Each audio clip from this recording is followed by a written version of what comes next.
السلام علیکم۔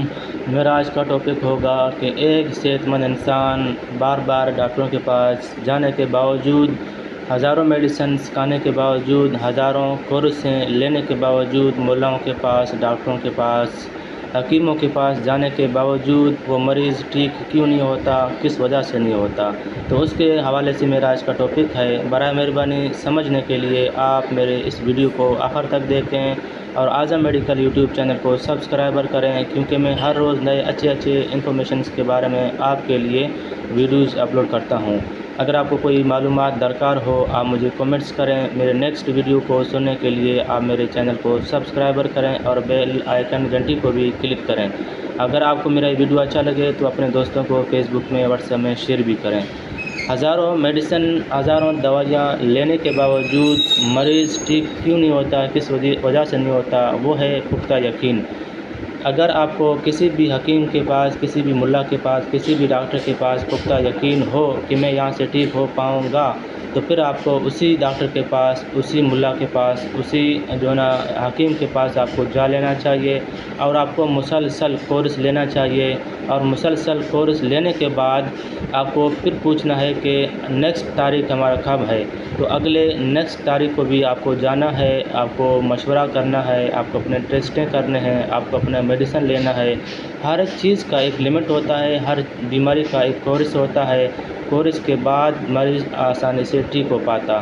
ہمارے یہاں پہ دیہاتی میں یا تو پھر کراچی کے ایسے بڑے شہروں میں لوگ خود پروفیسر ہوتے ہیں، خود ڈاکٹر ہوتے ہیں، ہزاروں میڈیسنز اپنے مرضی سے لے کے کھا لیتے ہیں اور پھر کہتے ہیں کہ ہم ٹھیک نہیں ہوتے ہیں۔ بچے بیمار ہوتے ہیں، خود جا کے میڈیسنز لیتے ہیں اسٹوروں میں، بچوں کو دیتے ہیں اور پھر کہتے ہیں کہ ہم ٹھیک نہیں ہو پاتے ہیں۔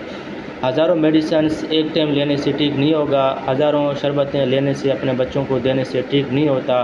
صبح کوئی اینٹی بائیوٹک سیرپ دیا اپنے بچے کو، شام کو کوئی اور سیرپ دے دیا، پھر اگلے دن کوئی اور سیرپ دیا، پھر اگلے دن کوئی اور سیرپ دیا، اسی طرح بیماری بڑھتا ہے، گھٹتا نہیں ہے۔ ٹھیک اسی طرح ہر روز اپنے مرضی سے میڈیسن، اینٹی بائیوٹک لینے سے، فلان دوائی لینے سے، یہ وہ دوائی لینے سے آپ کھاتے جائیں گے، پھر آپ ڈاکٹروں کے پاس جاؤ گے، آپ کہو گے سر ہم نے یہ دوائی بھی استعمال کیا، یہ میڈیسن بھی استعمال کیا، یہ سیرپ بھی استعمال کیا، یہ کیپسول بھی استعمال کیا، ہم ٹھیک نہیں ہو پائے۔ میرے بھائی، ایک ہی ڈوز سے، ایک ہی کیپسول سے، ایک ہی انجیکشن سے آپ ٹھیک نہیں ہو پائیں گے۔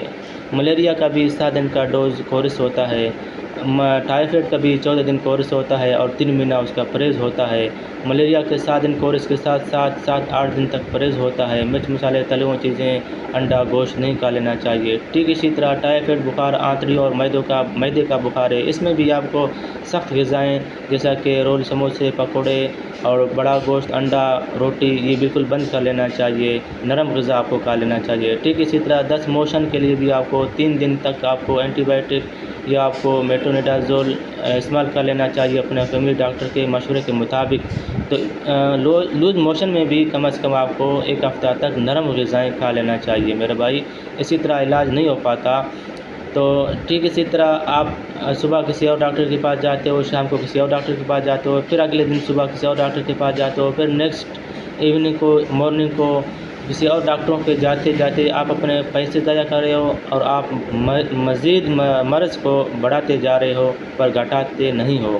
ایک ہی ڈاکٹر کے پاس چلے جائیں جہاں آپ کا دل مطمئن ہو، اسی ڈاکٹر کے پاس چلے جائیں، اپنا میڈیسن لیں، اپنا پورا کورس لیں، اپنا پورا کورس کے ساتھ ساتھ پرہیز کر لینا چاہیے، اور پرہیز کے ساتھ ساتھ نیکسٹ ویک پہ اگر آپ کو ڈاکٹر بلائے تو آپ کو جا لینا چاہیے۔ مزید معلومات کے لیے آپ مجھے کمنٹس کریں، میں کمنٹس پہ آپ کو جواب دے دوں گا۔ شکریہ، اپنا خیال رکھیے گا، اللہ حافظ۔